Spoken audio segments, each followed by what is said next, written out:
तो जो आज का क्लास है, आज की क्लास में हमें ये पढ़ना है कि विद्युत विभव और विभव अंतर। विभवांतर का मतलब होता है विभव अंतर। अंग्रेजी में ये टर्म कहलाता है इलेक्ट्रिकल पोटेंशियल। पोटेंशियल को उर्दू में कहते हैं कुव्वत। किसी काम करने की जो आपके अंदर कुव्वत होती है उसको पोटेंशियल कहा जाता है। दूसरी चीज है विभवांतर, मतलब पोटेंशियल का डिफरेंस। जाहिर सी बात है, अगर कोई दो लोग आमने सामने खड़े हों तो दोनों की कुव्वतों में फर्क जरूर होगा, ये नेचुरल है।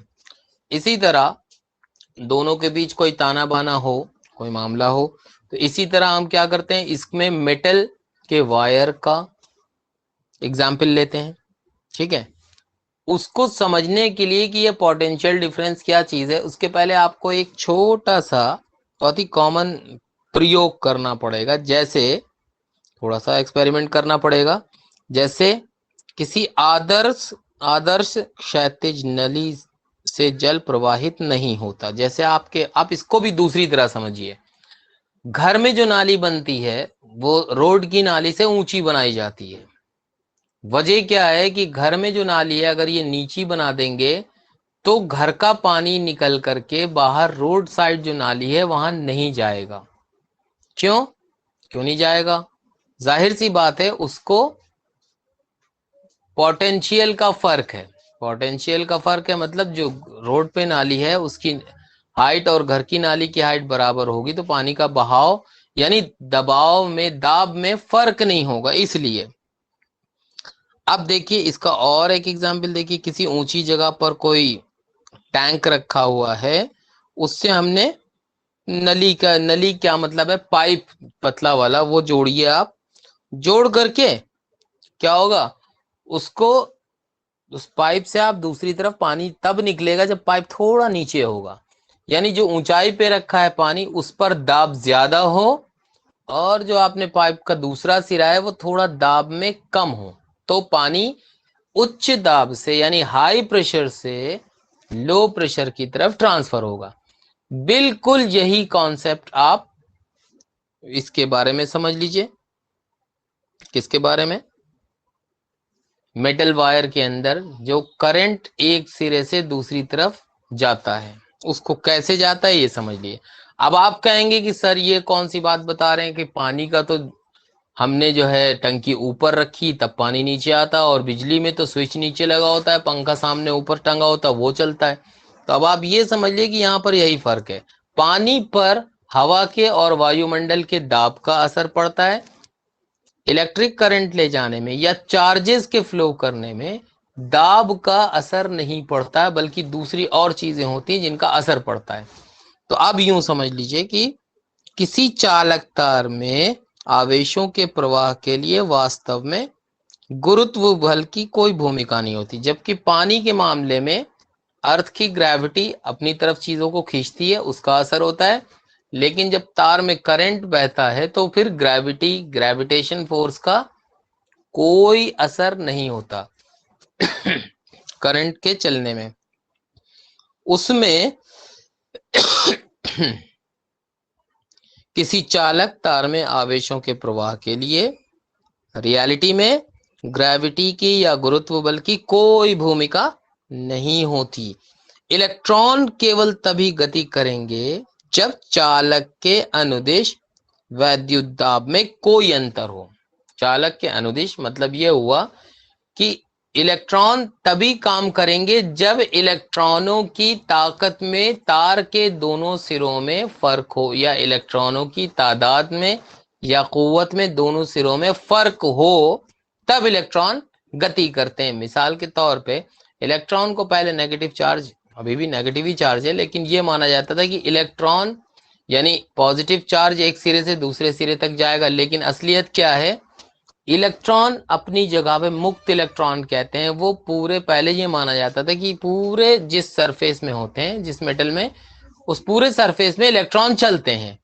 अभी मॉडर्न थ्योरीज ने ये बताया है कि इलेक्ट्रॉन अपनी कक्षा में घूमते हुए और साथ में कंपन करते हैं।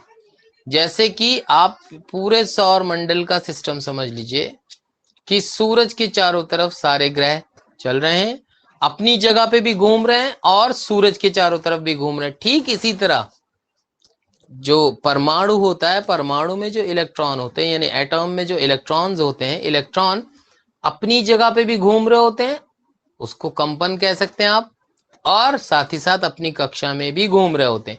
ये जो कंपन होता है, ये कंपन दूसरे उसके, क्योंकि ठोस में अणुओं परमाणुओं के बीच में बिल्कुल जगह नहीं होती, तो जब वो चलते हैं तो घिसट के एक दूसरे से रगड़ खाते हुए चलते हैं अपनी कक्षा में। ये जो रगड़ खाते हैं, तो एक सिरे से रगड़ कोई इलेक्ट्रॉन दूसरे परमाणु के इलेक्ट्रॉन से रगड़ खाएगा तो उसमें ऊर्जा बढ़ जाती है। वो ऊर्जा बढ़ती, थोड़ा सा चाल में उसकी फर्क हो जाए तो कंपन उसका बढ़ जाता है। फिर वो अपने बगल वाले इलेक्ट्रॉन, फिर उसके बगल, फिर उसके बगल, ऐसे करते करते चलता है। इसको कहते, यही क्या है, चार्जेस का फ्लो है, यानी आवेशों का, यानी ऋण आवेश का चलना इस तरह से होता है। इलेक्ट्रॉन हमेशा, हम कोई ऐसी युक्ति भिड़ाएं कि इलेक्ट्रॉन एक सिरे से, कोई तरीका ऐसा ढूंढ लें कि इलेक्ट्रॉन एक सिरे पे, किसी एक सिरे पर उसका कंपन बढ़ जाए और फिर वो अपने बगल वाले इलेक्ट्रॉन को कंपन बढ़ाएगा, फिर उसके बगल में बढ़ेगा, क्योंकि तार तो लंबाई में होते हैं, तो ये काम पूरी लंबाई में होता जाएगा। और कहां तक ये जाएगा, जब तक दूसरा सिरा जहां पर इलेक्ट्रॉनों का कंपन कम है वहां तक पहुंचेगा। यानी जहां पर इलेक्ट्रॉन की ताकत ज्यादा है वहां से दूसरा सिरा जहां पर इलेक्ट्रॉनों की ताकत कम है या उनके अंदर कंपन कम हो रहा है, वहां तक ये कंपन पहुंचेगा। कंपन, कांपना, इलेक्ट्रॉनों का वाइब्रेशन कहते हैं इंग्लिश में, ये वाइब्रेशन वहां तक पहुंचता है। इस पूरे निजाम को कि किस तरह से हम इलेक्ट्रॉनों के वाइब्रेशन बढ़ा दें और वाइब्रेटरी मोशन के जरिए इलेक्ट्रॉन में पूरी एक लहर की शक्ल में ये एनर्जी ट्रांसफर हो सके, एक इलेक्ट्रॉन से दूसरा, दूसरे से तीसरा, तीसरे से एंड तक। ये काम करने का जो तरीका है, ये पैदा करना पड़ता है, इसी को कहते हैं पोटेंशियल। अब जो दोनों इलेक्ट्रिक पोटेंशियल यही काम करता है कि इलेक्ट्रॉन, एक साइड के इलेक्ट्रॉन की ताकत को या गति को थोड़ा बढ़ा देता है, तो वो पूरे तार में इस तरह से गति बढ़ जाती है। अब शर्त यह है कि अगर किसी चालक के दोनों सिरों पर इलेक्ट्रॉनों की गति समान हो गई तो फिर तो वो चलेंगे ही ना, चलेंगे ही नहीं, सबके सब उतनी ताकत रखे हुए। तो हमेशा विद्युत प्रवाह को यानी इलेक्ट्रिकल फ्लो को बनाए रखने के लिए दोनों सिरों के बीच फर्क यानी इलेक्ट्रिकल पोटेंशियल का कुछ ना कुछ फर्क पैदा करते रहना पड़ता है। इसको कहते हैं विभवांतर, विभव में अंतर, दोनों सिरों पर विभव में अंतर।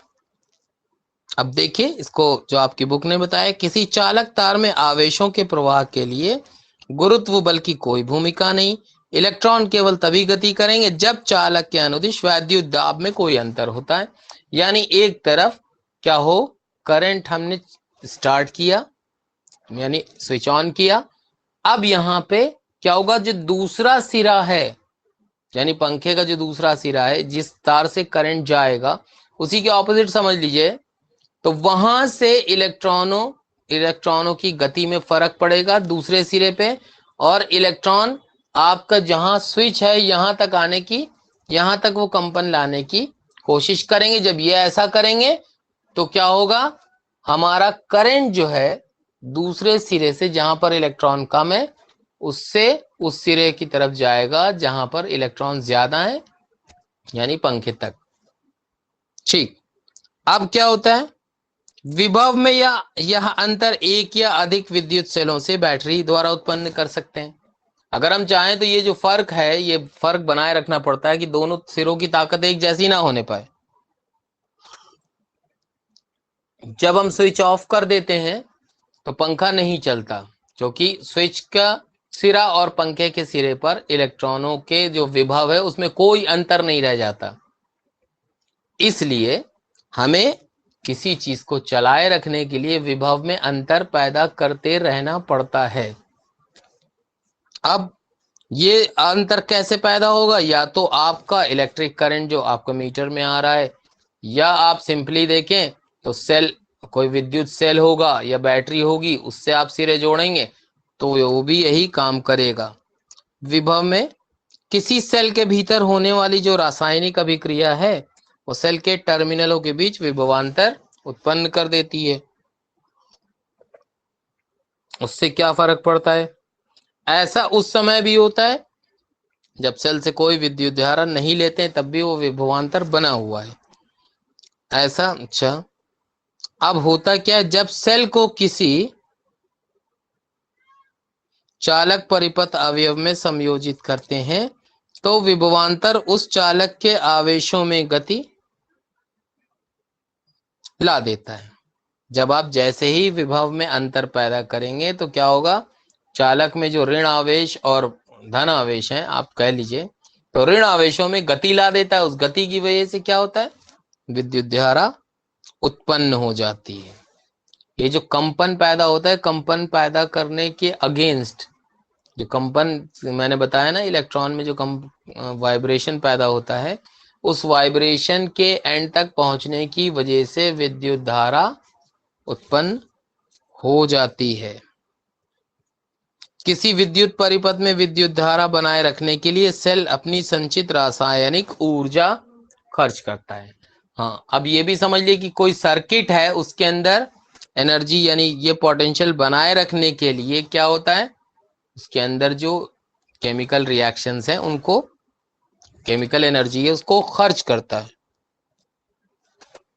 और जब हम यही खर्च, यही काम अपने घर में मीटर पे, यानी जो खंबे से लाइट आ रही है, जो ये जैसे ये रासायनिक ऊर्जा खर्च करते हैं, तो हमें भी उस ऊर्जा को खर्च करने का पैसा देना पड़ता है।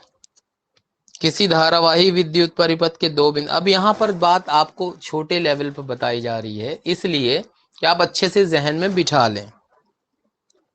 किसी धारावाही विद्युत परिपथ के दो बिंदुओं के बीच विद्युत विभवांतर को हम उस कार्य द्वारा परिभाषित करते हैं जो एकांक आवेश को एक बिंदु से दूसरे बिंदु तक लाने में किया जाता है। अब हम ये कैसे कहेंगे कि ये विभवांतर है क्या? इसको यूं समझ ले, विद्युत विभवांतर ये कहते हैं कि एक यूनिट नेगेटिव चार्ज, ठीक है, या पॉजिटिव चार्ज, एक जगह से एक खास वक्त में, एक सेकंड में एक यूनिट चार्ज एक जगह से दूसरी जगह ट्रांसफर करने में जो काम करना पड़ेगा, उसको क्या कहेंगे? उसको हम विद्युत विभवांतर कहेंगे। फॉर एग्जाम्पल देखिए, जो दो बिंदुओं के बीच विभवांतर मौजूद है उसको आप कैपिटल वी से दिखा, पूछिए सर। इसका इंग्लिश में क्या कहते हैं?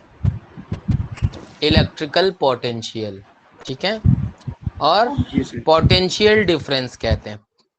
विभवांतर को पोटेंशियल डिफरेंस कहते हैं, और जो विभव है इसको पोटेंशियल कहते हैं, ठीक है, इलेक्ट्रिकल पोटेंशियल। ठीक है, अच्छा क्वेश्चन किया आपने। अगर दो पॉइंट्स लगे हैं, उनके बीच में जो इलेक्ट्रिकल पोटेंशियल है या विभवांतर है, ये जो आप कैपिटल वी देख रहे हैं, ये विभवांतर नापने की यूनिट बनाई गई है। वी का मतलब वोल्ट, ठीक है। अलेसांद्रो वोल्टा के नाम पर विद्युत विभवांतर का एसआई मात्रक, उसका नाम रखा क्या गया? वोल्ट, VOLT,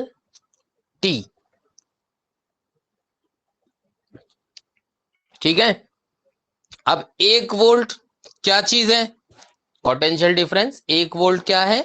किया गया काम यानी वर्क, और आवेश, आवेश मतलब चार्ज, यानी क्यू से उसको दिखाते हैं, तो वर्क अपॉन चार्ज, ये किसके बराबर होगा? विभवांतर या फिर पोटेंशियल डिफरेंस, जिसको वोल्ट के जरिए दिखाते हैं। अब वर्क का मात्रक यानी कार्य का मात्रक, काम को जो साइंस में नापते हैं वो जूल में नापते हैं, और चार्ज को तो कूलॉम में नापते हैं। ये तो अभी आपको आपने पहले पढ़ा है अभी।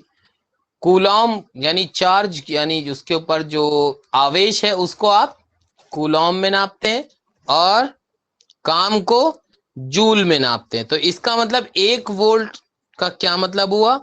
1 वोल्ट पोटेंशियल डिफरेंस का मीनिंग हुआ कि 1 जूल काम किया गया एक कूलॉम चार्ज को एक जगह से दूसरी जगह लाने में।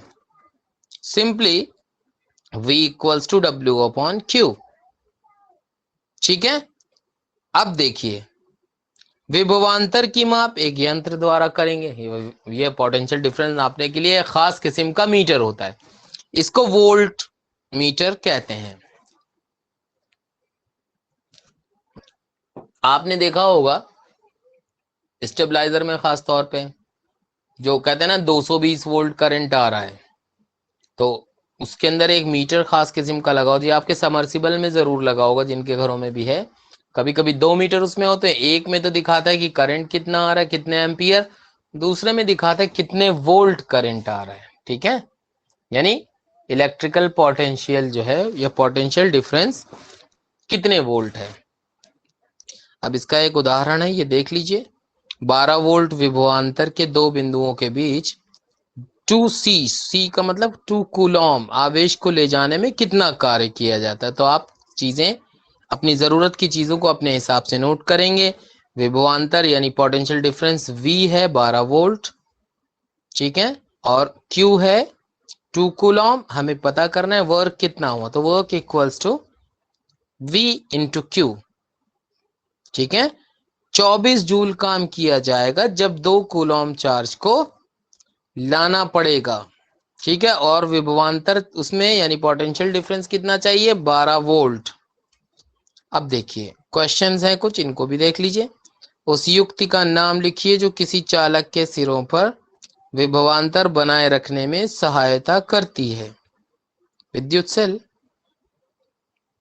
यह कहने का क्या तात्पर्य है कि दो बिंदुओं के बीच विभवांतर 1 वोल्ट है। इसका यह कहने का क्या तात्पर्य है, तो हम इसका क्या मीनिंग है, तो हम इसका जवाब क्या लिखेंगे? इसका जवाब लिखेंगे दो बिंदुओं के बीच 1 कूलॉम चार्ज को लाने में अगर 1 जूल काम किया जाएगा तो उसको हम 1V कहेंगे।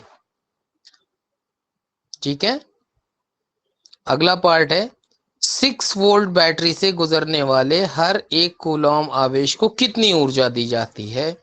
तो अब इसमें ऊर्जा की बात कर ली इन्होंने। आवेश आपका 1 कूलॉम है तो W इक्वल्स टू VQ आप सीधे इस्तेमाल कर सकते हैं। तो V है 6 और 1 कूलॉम आवेश यानी 6 इंटू 1, तो उसको 6 joule W equals to VQ में डाल दीजिए, तो कितना आ जाएगा? 6 जूल कार्य किया जाता है।